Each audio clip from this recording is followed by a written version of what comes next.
नमस्कार दोस्तों, स्वागत आप सभी का ड्रीम 11 से रिलेटेड एक बड़ी अपडेट के बारे में। और आज हम जो बात करने वाले हैं भाई, इसमें आप सभी को ये तो पता चल ही चुका होगा कि सुप्रीम कोर्ट ने अभी एक फैसला सुनाया है और उस फैसले के अनुसार कोई भी जो कंपनी है वो अपना भाई साहब चला सकती है, यानी कि फैंटेसी अगर चाहे तो अपने भाई पेड कॉन्टेस्ट वो चला सकती है। क्योंकि अभी तक सरकार ने जो है, इंडियन गवर्नमेंट ने ये लॉ नहीं बनाया है, यानी कि किस प्रकार से प्रोसेस है। उन्होंने भाई साहब यहाँ पर जो है लोकसभा में भी बिल को पास करवा लिया, राज्यसभा में भी करवा लिया, राष्ट्रपति के साइन भी करवा लिए, लेकिन उन्होंने अभी तक लॉ नहीं बनाया है। यानी ये जो कंपनियां हैं इन्होंने अपनी तरफ से भाई साहब पेड कॉन्टेस्ट बंद कर रखे हैं, अपनी तरफ से ये लोग नहीं खिला रहे हैं। हाई कोर्ट या फिर सरकार इनसे ये नहीं कह रही है कि अभी तक आप लोग क्यों नहीं खिला रहे हो। आप सभी को पता है स्टार्टिंग में जब लोकसभा में बिल गया था तभी से ड्रीम 11 ने बंद कर दिया था कि भाई हम आज से ही नहीं खिला रहे हैं। लेकिन उन्होंने ये नहीं कहा था कि अब मत खिलाओ, वो अपना लॉ बना रहे थे। लॉ बनाएंगे,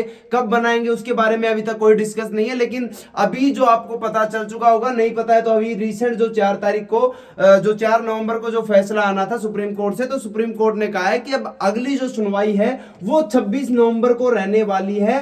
तब तक जितनी भी लोग हैं, जितनी भी कंपनी है, अगर चाहे तो अपने पेड कॉन्टेस्ट चला सकती है। तो भाई अब सबसे बड़ा सवाल है कि जब सुप्रीम कोर्ट ने ये कह दिया है और लॉ अगर नहीं बना है तो क्या अब कंपनियां भाई साहब स्टार्ट करने वाली है दोबारा से, और कौन कौन सी कंपनियां स्टार्ट करने वाली है, और ड्रीम 11 जो है क्या वो कमबैक करने वाला है। इसके अलावा साथ में और भी जितने भी जो मान लो जूपी वगैरह के थे, जितने भी थे, लूडो के थे, जितने भी थे, ये लोग भी भाई अपने पेड कॉन्टेस्ट स्टार्ट नहीं कर रहे हैं। तो क्या ये लोग भी करने वाले हैं, उसी के बारे में डिस्कस करेंगे और आपको देंगे सबसे बेस्ट नॉलेज। लेकिन साथ के साथ में भाई आप सभी लोगों को बता देता हूं कि WBBL यानी वुमेन का जो है वुमेन बिग बैश जो है स्टार्ट हो चुका है, और वहां पर भी हम लोग अच्छा खासा प्रॉफिट करने वाले हैं अपने टेलीग्राम पर। चाहे वो क्रिकेट ट्रेडिंग करके हो, चाहे फैंटेसी से हो, हर तरीके से हम प्रॉफिट करने वाले हैं। तो अगर अभी तक आप लोगों ने हमारे टेलीग्राम चैनल को ज्वाइन नहीं किया है तो नीचे वीडियो के डिस्क्रिप्शन में लिंक दे रखा है, फटाफट से जाओ, जाकर के टेलीग्राम चैनल को ज्वाइन कर लो।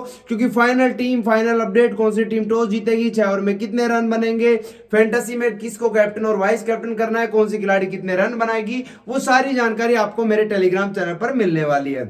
फिलहाल बात कर लेते हैं ड्रीम 11 के बारे में। तो देखिए, ये मैंने आप सभी लोगों को कंफर्म कर ही दिया है कि भाई साहब जो लॉ था वो बना नहीं था, और जो है सुप्रीम कोर्ट ने ये क्लियर कर दिया है कि जो भी कंपनी चाहे भाई साहब वो अपने पेड कॉन्टेस्ट चला सकती है, क्योंकि अभी से सरकार ने कोई भी लॉ नहीं बनाया है। बट ड्रीम 11 क्यों नहीं चला रही है, सबसे पहला कारण मैं आपको बता देता हूं कि सरकार ने लॉ नहीं बनाया है। ये समझ लो कि एक प्रकार से जैसे कि ये कह देते हैं कि भाई आपको फांसी होनी चाहिए। जैसे हम डिस्कस नहीं करते हैं कि भाई इसको तो फांसी होनी चाहिए, इसने क्राइम ज्यादा कर रखा है। लेकिन फांसी कब होती है, जब भाई साहब पूरी मोहर लग जाती है, चाहे वो किसी की भी मोहर हो, वहां से अगर कंफर्म हो जाता है कि भाई साहब फांसी होगी, इस तारीख को होगी, वो एक डेट होती है। बट इसके रिलेटेड भाई साहब गेमलिंग के रिलेटेड अभी तक सरकार ने कोई फैसला नहीं लिया है, कोई लॉ नहीं बनाया है, किसी भी चीज पर डिस्कस नहीं किया है।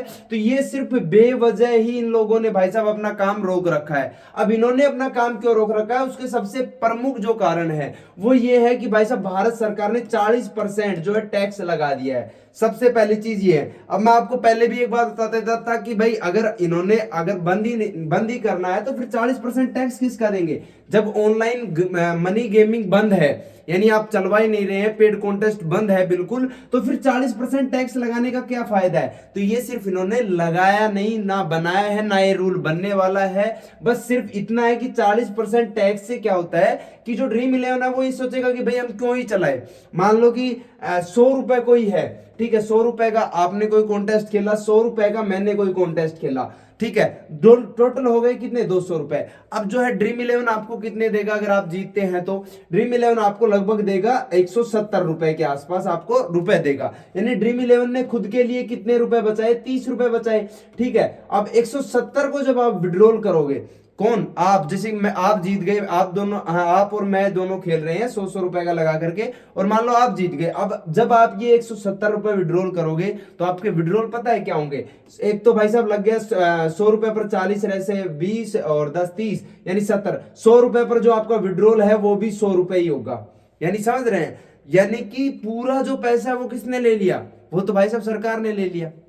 आपका विनिंग कुछ भी नहीं रहेगा। 100 रुपए का कॉन्टेस्ट आपने खेला, 100 रुपए का ही मैंने खेला, टोटल हो गए 200 रुपए। 30 रुपए भाई साहब इसमें से ड्रीम इलेवन भी लेगा क्योंकि वो खिला रहा है, उसके भाई कर्मचारी भी काम कर रहे हैं और भी बहुत ज्यादा सिस्टम है, तो 30 रुपए ये बंदा लेगा। और यहां पर 30 रुपए लेने के बाद जो विजेता होगा उसको मिलेंगे 170 रुपए, और 170 में से 70 रुपए जो है टैक्स के तौर पर कौन ले लेगा? गवर्नमेंट ले लेगी। तो फिर भाई साहब बचेगा क्या ड्रीम इलेवन को? कुछ भी नहीं बचेगा। यानी ड्रीम इलेवन को तो फिर भी 30 रुपए बच गया, लेकिन यूजर को क्या बचेगा? यूजर को कुछ भी नहीं बचेगा। और यूजर को अगर कुछ भी नहीं बच रहा है तो फिर वो ड्रीम इलेवन हो या कोई भी हो, किसी भी प्लेटफॉर्म पर क्यों ही खेलेगा?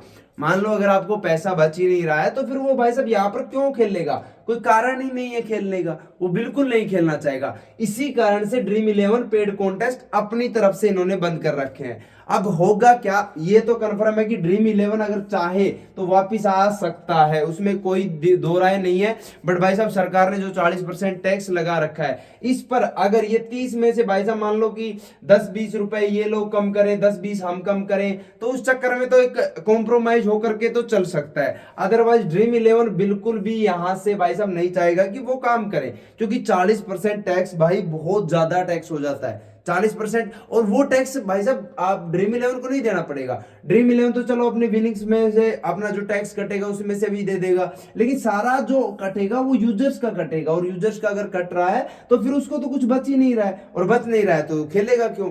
लेकिन ड्रीम इलेवन मेरे को ऐसे 100% चांसेस है कि जब तक 18-20% टैक्स है तब तक तो खेल सकता है, या फिर 30% पहले था उस हिसाब से भी ठीक है कर लेता था, बट 40 में तो ये बिल्कुल नहीं करने वाला है। हाँ अभी जो है भाई साहब जो सुप्रीम कोर्ट जो है वो एक फैसला सुनाने वाला है, शायद 26 नवंबर के आसपास हेयरिंग है, या तो वो यहां से कंफर्म हो जाएगा कि आप लोग कर सकते हैं तो ये लोग चला सकते हैं, या फिर ऐसा हो सकता है अभी जैसे विजन 11 है और जैसे कि और भी कंपनियां हैं जो छोटी कंपनियां हैं, वो क्या कर सकती है? वो वापस आ सकती है। ठीक है, छोटी मान लो कि ऐसे नहीं बिल्कुल छोटी है, विजन काफी बड़ी है, माइलोन सर्कल भी बड़ी है, ड्रीम इलेवन भी बड़ी है, ये बड़ी कंपनी है, लेकिन कुछ ऐसी छोटी है, 3-4 कंपनी और भी छोटी लगा लो, या 3-4 कंपनी ऐसी है जो वापस आने वाली है। 5 या 7 दिन के अंदर अंदर आपको कमबैक होती हुई नजर आ सकती है ये सारी कंपनियां। और एक चीज और भी बता देता हूं, जो 26 नवंबर को जो डेट हेयरिंग है ना, ये लगभग मेरे को ऐसा लग रहा है फाइनल डेट है, इसके बाद कोई भी हेयरिंग नहीं होने वाली है। और मोस्ट पॉसिबिलिटी चांसेस यही है कि ड्रीम इलेवन भाई साहब आएगा, आएगा मतलब पेड कॉन्टेस्ट वापस आएगा, उसके बाद मोहर लग जाएगी कंफर्म तरीके से कि भाई आप इनको चला सकते हैं। और चलाने के बाद अब ये लोग डिस्कस करेंगे, अगर सरकार अपने 40% टैक्स से नहीं हटती है तो ये लोग अपना डिस्कस करेंगे कि किस प्रकार से चलाना है, कौन कौन से कैसे क्या करने हैं। बट इस चीज का देखो इफेक्ट तो काफी पड़ रहा है, ये चीज तो आपको मानना पड़ेगा। चाहे व्यूअरशिप हो, पहले जब भाई साहब वुमेन बिग बैश आता था ना, मैं कंफर्म बता रहा हूं इतने लोग खेलते थे, क्योंकि और करोड़ों के कॉन्टेस्ट हो जाते थे, लोग बाग भी बहुत अच्छी तरीके से खेलते थे, जीतने के, क्योंकि जो वुमेन के जो मैचेस होते हैं उनमें जीतने के चांसेस ज्यादा रहते हैं। और दूसरी चीज अब आप देखेंगे यहाँ बड़ा मजा आता था भाई, बिग बैश लीग में भी, और बिग बैश लीग से भी ज्यादा था वुमेन बिग बैश में बड़ा मजा आता था। लेकिन अब की बार कोई हाइप नहीं रहेगी, कोई व्यूअरशिप नहीं रहेगी। जो लोग भाई ऑस्ट्रेलिया के हैं वो लोग तो देखेंगे, बट यहाँ के भाई साहब बिल्कुल मेरे को नहीं लग रहा है कि लोग देखने वाले हैं, इंडिया के बिल्कुल नहीं देखने वाले हैं। तो व्यूअरशिप लगातार डाउन चलती जा रही है, लगातार डाउन चलती जा रही है। तो बस थोड़ा सा कॉम्प्रोमाइज, अगर सरकार 40 पहले 30% था, अगर उसी पर भी कायम रह जाती है या 20 कर देती है जब, तो मौज ही मौज है। अगर नहीं भी करती है, 40 भी करती है तो कोई प्रॉब्लम नहीं है। बट इतनी है कि 3 से 4-5 कंपनी ऐसी हैं जो कमबैक कर सकती है, ठीक है, जो कमबैक कर सकती है। लेकिन एक चीज याद रखना, इस कमबैक के चक्कर में उन कंपनियों के साथ बिल्कुल मत खेलना जिन्होंने आपके पैसे रिटर्न नहीं किए। जिसने नहीं किए, मान लो आपके नहीं, आप नहीं खेलते होंगे या आपके पैसे नहीं है तो कोई बात नहीं, लेकिन एक माई मास्टर 11 नाम से कंपनी थी, एक एक्सेल 11 कंपनी थी, इन्होंने भाई साहब किसी भी यूजर्स का पैसा रुपया वापस ही नहीं किया।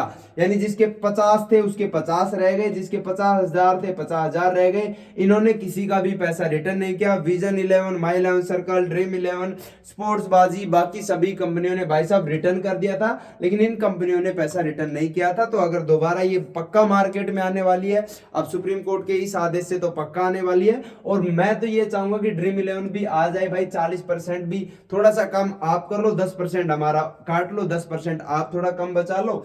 आपको जहां पर 30 रुपए बच रहा है वहां पर 20 रुपए बचा लो और चला दो, इसको चलने दो। ठीक है, कौन कौन इस से सहमत है कि भाई साहब हम लोग 10 और कम ले लेंगे, कोई दिक्कत नहीं है, 10 आप कम ले लो और फिर 170 में हमें जो भी मिलेगा, मान लो 150 160, उससे हम कॉम्प्रोमाइज कर लेंगे। हमको 160 या 150 मिल जाए, कॉम्प्रोमाइज कर लेंगे। आपको जो है यहाँ से मिल जाए कम से कम लगा करके चलो कि 30 रुपए बच रहे हैं तो वहां 20 बचा लो, बस इतना है। थोड़ा कॉम्प्रोमाइज आप करो, 40% टैक्स अगर लग रहा है तो लगे रहने दो, चलाओ। और भाई बहुत जल्द मेरे हिसाब से तो, क्योंकि ड्रीम 11 भी नहीं चाहेगा कि, क्योंकि पता है क्या है, जितनी भी कंपनियां थी ना उन्होंने सभी ने अपने यूजर्स को भाई साहब रिमूव कर दिया, लेकिन ड्रीम 11 एक ऐसी कंपनी थी जिन्होंने एक भी बंदे को अपनी जॉब से नहीं हटाया है।